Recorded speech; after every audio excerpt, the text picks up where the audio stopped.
weekend. The Women's Africa Cup of Nations from Morocco and the England v India Test Series, all to come on Sports World throughout June and July. Hard to believe we're already in a summer of sport, because when the Premier League season started last August, you know, it just flies by, doesn't it? The regular football season just flies by. I'm sure we'll also touch base with the Club World Cup in football as well, which gets underway in a few days' time, I think in around 8 days' time.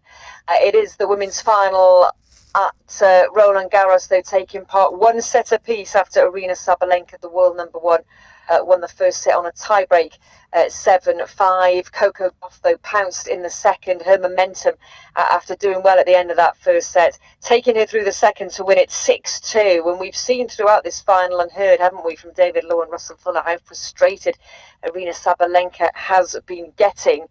Can she use that to her benefit, though, in the deciding set? We're one game apiece at the start of the third and final set at Roland Garros, and the wind is looking as blustery as ever. It hasn't died down at all, has it, throughout the last couple of hours? Naomi Brody and Greg Rosetsky still part of our commentary team, and our correspondent Russell Fuller to guide you through the final set. Aryna Sabalenka, which is met at the net by a forehand cross-court volley winner by Coco Gauff. Best point of this third set so far. Sabalenka took the opening by 7 games to 6 on the tiebreak from 4-1 down, but Coco Gauff playing an excellent second set.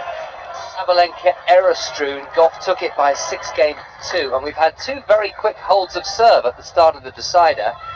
So it's 1 game all, 15 all. The Coupe Suzanne Lenglen is on the back wall behind Aryna Sabalenka as she serves now in front of the president's box. The forehand from Coco Gauff, number 1 and number 2 in the world, battling it out for the title here in Paris at the climax of a fortnight of women's tennis. Forehand from Gauff into the net, and I wonder, Naomi and Greg, as if they're both going to produce their best tennis when it really matters in the deciding set of this final. Well, both of them are locked in right now. Sabalenka's definitely lifted her game in the set, but you really can't pick a winner. It's almost impossible at this moment.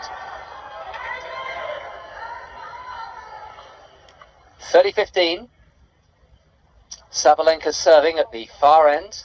The wind remains a factor. We've not had too many strong gusts recently, and the roof remains open, and it's dry, but it's very cloudy. Sabalenka just let the ball toss drop before going through with his latest service point. Now her drop shot is reached by Gauff on the forehand. Sabalenka cross-court wide with the backhand. Gauff is celebrating because she feels like she's got a foothold in this service game now. She actually lost her foot in there, Gauff, as she moved up to the drop shot.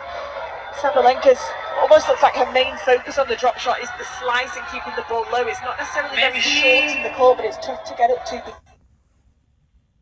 that first bounce.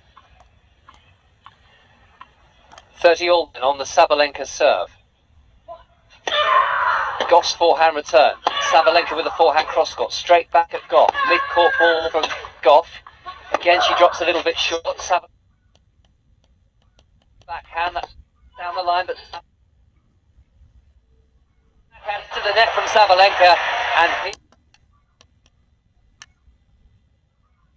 Serving Sabalenka is way too predictable. Serving out.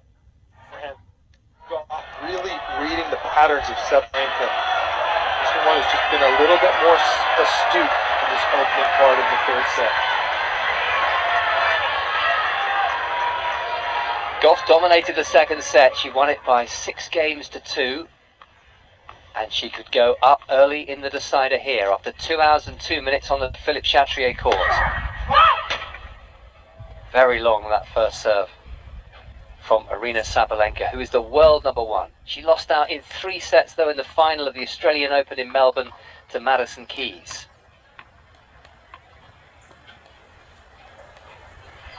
Break point down.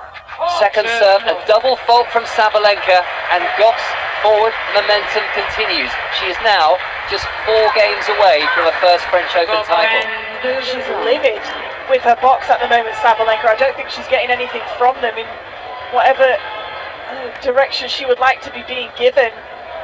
Just continuing to shout at them on the baseline, and even now as she's walked up to her chair, she's still shouting at them.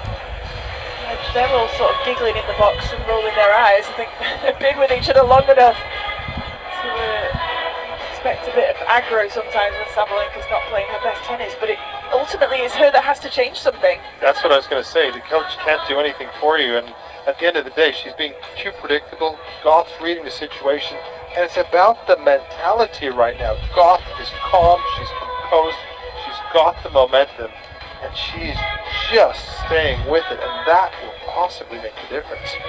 Do you think sometimes she just almost wants it too much, Sabalenka? It's like a desperation, and I think in a way it fuels her. It's what makes her win so much, but sometimes I think it can hurt her as well. There's just so much emotion when she feels it slipping away. I agree. I think this could for the title because she wasted so much energy in that opening set. She had nothing for the second set, and all of a sudden Coco goes up a break, and again she's wasting that energy that she needs to play with. Goff has the advantage then in this deciding set. She has the break. She leads by 2-1. Some of the spectators close to the court take their seats. Goff disturbed again by the breeze. Caught the ball toss, has now missed. And that forehand's going to come under a lot of pressure. Just 4 games away from a first French Open title. Forehand from Goff, very carefully placed in play. Forehand sitting up again a bit for Sabalenka, who goes down the line with a backhand. Sabalenka